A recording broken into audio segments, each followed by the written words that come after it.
Well, joining us now from London to discuss where this conflict is at is Dr. Marcus Papadopoulos, who is the publisher of Politics First and an international commentator on Syria and British politics. Dr. Papadopoulos, thank you very much for joining us. As we heard there, that despite this UN intervention, there seems to be no let-up, there seems to be no ceasefire.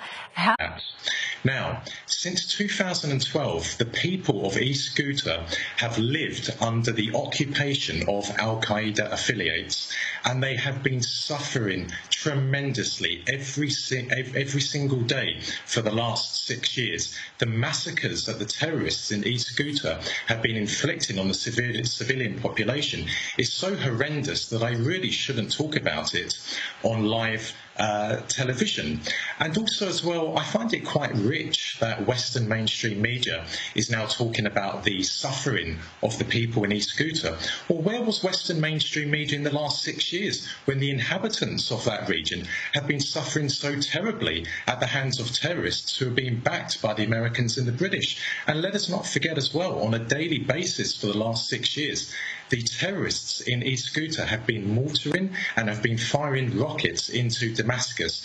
They have been aiming at schools, hospitals, nurseries. Indeed, last week they killed a large number of children. So I think it is quite rich and, frankly speaking, disgraceful that Western media is talking about a humanitarian concern in relation to East Ghouta.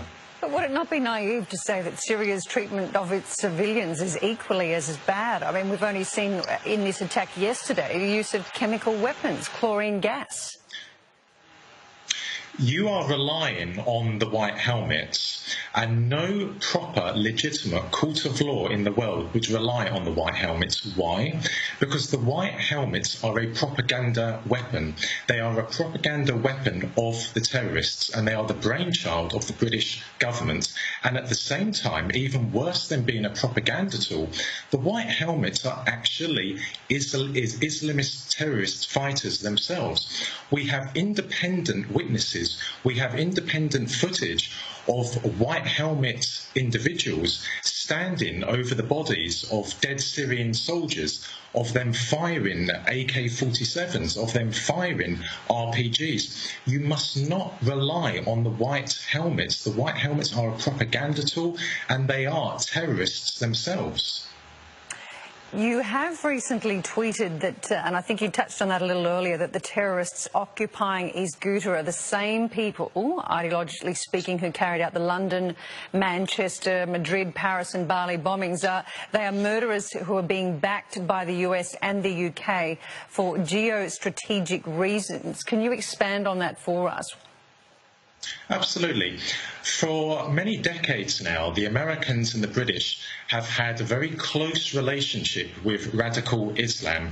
They backed the Mujahideen, including Osama bin Laden, against the Soviets in Afghanistan. They facilitated the arrival of the Mujahideen, including Osama bin Laden, to Bosnia during the Bosnian Civil War. They assisted the various Al-Qaeda affiliates in Libya in 2011 in their attempt to topple Colonel Gaddafi. And they are supporting Islamist terrorist groups in Syria. And the Islamist terrorist groups in Syria are not just ISIS, not just Al-Qaeda, but also the Free Syrian Army. And the Syrian army is actually comprised of the people of Syria. It is comprised of Sunnis, of Shia, of Christians, of Druze, of Kurds, of Armenia. The Syrian army does not target its own people. The Syrian army is targeting terrorists, the very people who want to massacre Australians in Sydney and Canberra. Well, they're controversial comments, to say the least. We'll discuss. They're controversial in your opinion. In your opinion. They're not controversial to people in East Aleppo. If you go to East Aleppo today, which was under the control of Al-Qaeda, they will say my comments aren't controversial. They will say you are controversial. Well, and the stories you put out are controversial. The many thousands of civilians who have died at the hands of the Syrian government.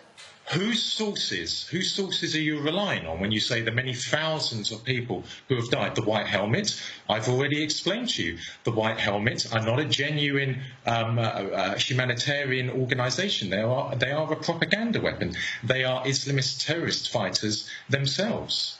Donald Trump, in his State of Union address, says he's quashed ISIS once and for all. What would be your response to those comments? Well, I don't think Donald Trump has a clue about what's happening in Syria. Indeed, he hasn't a clue about what's happening in his own country.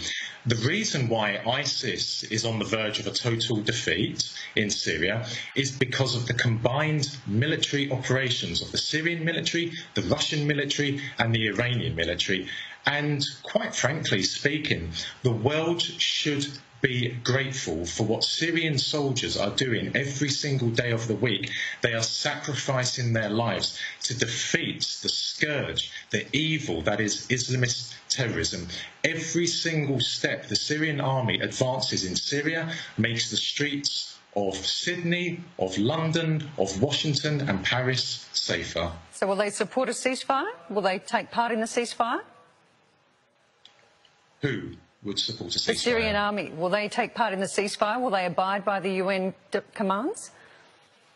The Syrian government has been participating in talks to bring about ceasefires all over Syria, and the Syrian government cares for one thing: its people.